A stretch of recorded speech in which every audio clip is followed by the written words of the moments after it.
Olá, meus amigos, bem-vindos ao canal Professor Carlos Alexandre Costa. Vamos estudar algo interessante que tem relação dos textos ugaríticos com a Bíblia hebraica, aquilo que nós também chamamos de Antigo Testamento, mais especificamente a Epopeia de Akhat. Vamos ver sobre parte da influência da lenda ugarítica de Daniel na Bíblia. Então temos um texto muito interessante de Ezequiel, livro do profeta Ezequiel, capítulo 28, verso 13, que é o seguinte: você é mais sábio que Daniel, nenhum segredo está escondido de você. Prestou bastante atenção nesse texto, nessa leitura? Agora preste bastante atenção nestes paralelos, nestas influências ugaríticas que eu vou apresentar para vocês, que diz respeito, sim, ao personagem Daniel da Bíblia, que é inspirado em um personagem de Ugarit. Mas não somente nós veremos influência em textos que eu já trabalhei anteriormente no Verdades Ocultas da Bíblia acerca de Daniel, mas também em outros livros da Bíblia hebraica, em outras construções de outras histórias, de outras narrativas. Primeiro, vamos aqui a uma explicação. O conto de Akhat, ou Epopeia de Akhat, é um mito cananeu de Ugarit, moderna Raishanra, uma antiga cidade no que é hoje a Síria. É um dos 3 textos mais longos encontrados em Ugarit, sendo os outros 2 a lenda de Queret, o épico de Queret, também pode escrever Kirta, e o ciclo de Baal. O texto data aproximadamente de 1350 antes da Era Comum, antes de Cristo. Então, estamos falando de uma produção literária que é mais antiga do que a Bíblia hebraica, tá bom? Escrito no cuneiforme ugarítico, tá bom? O conto de Akhat foi registrado em Ugarit pelo sumo sacerdote Ilku, que também foi autor da lenda de Queret e do ciclo de Baal. Os 3 personagens principais do conto são um homem chamado Daniel, seu filho Akhat e sua filha Paghat, ou Pugat, pode falar assim também. Daniel é descrito como um juiz justo, sábio e íntegro, e um servo de El. Então, ele, Daniel, é um servo do Deus El, tá bom? 3 versículos no livro de Ezequiel se encontra Ezequiel capítulo 14, Ezequiel 14, 20 e Ezequiel 28, 3. Referem-se a Daniel, que de acordo com o texto massorético, deve ser lido como Daniel. Então isso é uma regra. Esse tipo de ajuste no texto, conhecido como Ketiv Kere, como está escrito e como se lê. Então a gente escreve Daniel, mas lê Daniel, entendeu? Então lá na Bíblia, personagem seria também Daniel, mas nós lemos como Daniel. Aparece em alguns trechos da Bíblia hebraica. Então essa regrinha que eu tive que querer aparece em alguns trechos da Bíblia hebraica, inclusive quando estamos falando acerca do profeta Daniel, que é Daniel. Vamos lá. O nome Daniel significa literalmente juiz de El. Dan El. Era um personagem bastante importante da mitologia cananeia, sendo objeto de diversos contos. Essa mitologia influenciou o povo de Israel e muitas passagens da Bíblia hebraica que o adotou como personagem. Então veja bem, não é somente as histórias que eu já abordei lá no Verdades Ocultas da Bíblia. Vamos ver também outras questões de outros textos interessantes, tá bom? Há 3 tábuas fragmentárias de Rai-Shan-Ra, que tratam de Daniel e seu filho. E seu filho não ilustram, infelizmente, sua sabedoria proverbial. Quer dizer, falam dele como juiz sábio, íntegro e tudo mais, mas a gente não tem, vamos dizer assim, exemplos de como era a sabedoria desse juiz. No entanto, em sua passagem estereotipada, que ocorre 2 vezes nos textos sobreviventes, Daniel é descrito como sentado na entrada do portão da cidade, presidindo casos legais envolvendo viúvas e órfãos. Então ele era um juiz justo e sábio que defendia o direito das viúvas e dos órfãos. Seu próprio nome contém o verbo que significa julgar, o que teria evocado esse papel típico de juiz. Essa era a tarefa comum dos anciãos e governantes nas cidades do Antigo Oriente Próximo. Ao proteger os membros mais impotentes da sociedade, eles demonstravam sua própria sabedoria e poder. Essa ideia de justiça também é usada pelo rei Hammurabi no epílogo de seu famoso código. E o fracasso em manter essa ideia é uma parte importante da história de Kirta. Lembre-se, quando nós estudamos sobre o épico de Quirete, o épico de Kirta, nós vemos que tem muitos paralelos entre esse texto de Kirta e a chamada Assembleia Divina no livro dos Salmos. Então, o que é interessante é nós percebemos que justamente Kirta perde a sua realeza porque um dos problemas que ele tem é que ele não vê, não, vamos dizer assim, não enxerga de maneira justa o caso do órfão e da viúva. Ele negligencia o juízo e o direito a estes mais vulneráveis, tá bom? A mesma imagem de sentar-se com os poderosos no portão também aparece em Provérbios 31, 23 e outros textos bíblicos.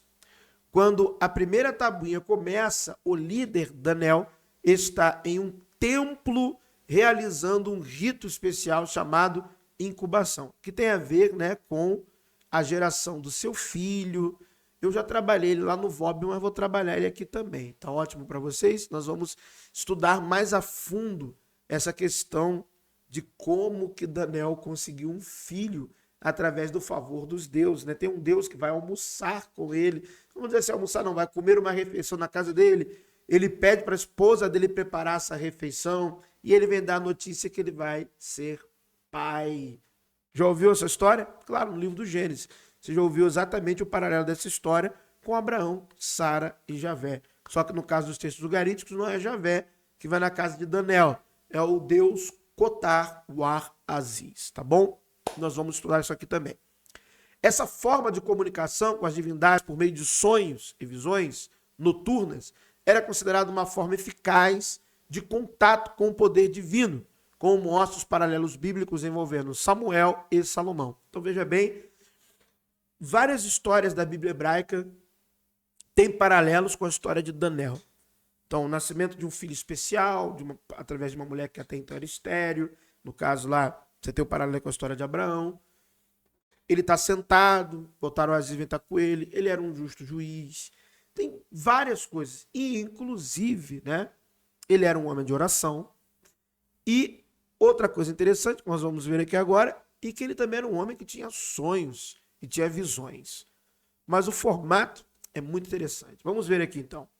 Ó, épico de Akhad, linhas 1 a 20. Então, você tem as linhas, você mesmo pode pegar depois e ler, se você quiser. Então, Daniel, homem de Rapal, o herói, o homem dos Arnamitas, cingido, deu comida aos deuses. Cingido aqui, né, são as vestes para fazer os ritos, né, para oferecer as oblações aos deuses, tá bom? Deu comida aos deuses. Cingido, deu de beber aos santos. Ele tirou o manto e se deitou, tirou a roupa e passou a noite. Um dia se passou e no segundo, cingido Daniel, Deus deu. Então aqui vai descrever, ó, vai ser um dia, aqui ó, terceiro dia, quarto dia, ele fazendo o rito. Todo dia ele faz o rito, tá bom? Ó, vai passar o quinto dia, olha aqui ó, quinto dia, tá bom? Então, tudo ele vai fazer, dia a dia, ele fazendo o ritual. Aí aqui, eu vou ler a partir daqui, ó. Então, no sétimo dia. Então, no sétimo dia, Baal, presta bastante atenção, tirou a roupa, passou, tudo foi à noite. Então, no sétimo dia, Baal se aproximou com sua compaixão. Então, Baal se aproxima de Daniel.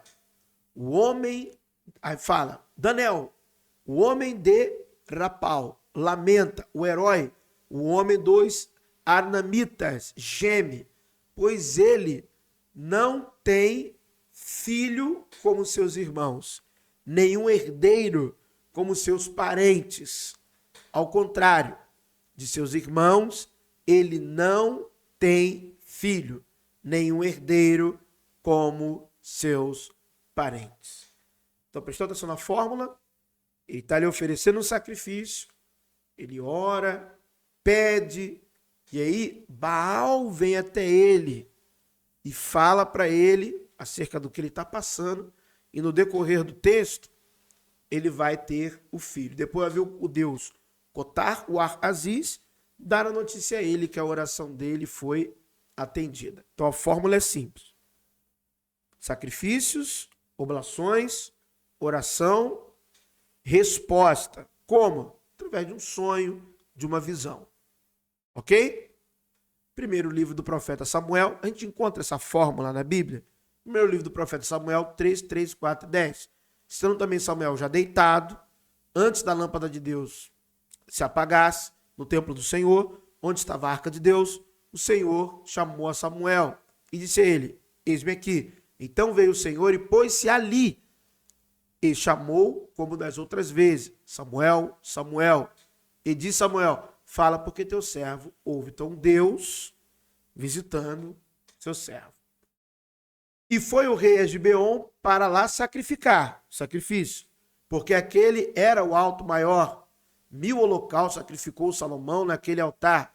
Em Gibeon apareceu o Senhor a Salomão de noite em sonhos. E lhe disse: pede o que queres que eu te dê. Então Salomão está ali, oferece sacrifício, Deus vem até ele, fala com ele. À noite, sonhos, visões. Está entendendo o formato? Beleza. Daniel 2,19, livro do profeta Daniel. Então foi revelado o mistério a Daniel numa visão de noite. Então, à noite. Então Daniel louvou o Deus do céu. Daniel está lá, faz suas orações, estende lá o seu pedido a Deus. Em determinado momento, Deus vem e responde a ele numa visão, numa revelação. O Deus vem até ele à noite. Então essa fórmula, ela já era conhecida na literatura cananeia, essa fórmula, entendeu? Essa fórmula, ela já era comum na literatura cananeia, naquele mundo antigo. Não era uma exclusividade de Yud, Re, Vav, Re, aparecer em sonhos, aparecer à noite, atender os pedidos de oração dos seus servos após eles fazerem sacrifícios, se colocarem perante ele de forma piedosa ou serem achados dignos. Os deuses cananeus já faziam isso. Já iam até seus servos, já respondiam suas orações, já davam a eles a devida recompensa do que era devido. Então Daniel é um exemplo. Tem outros exemplos também, tá bom? Muito obrigado por terem assistido a mais um vídeo do professor Carlos Alexandre Costa. Deixa aqui também, se você quiser, sua sugestão de vídeos, de pesquisa. Um abraço a todos.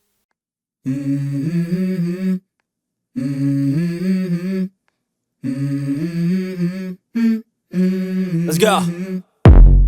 I wake up to a little bit of drool on my pillow, feel like it's gonna be a bad day. Yeah, I'm tired of shit, and the coffee ain't hit yet, damn, ain't that great. I don't wanna go to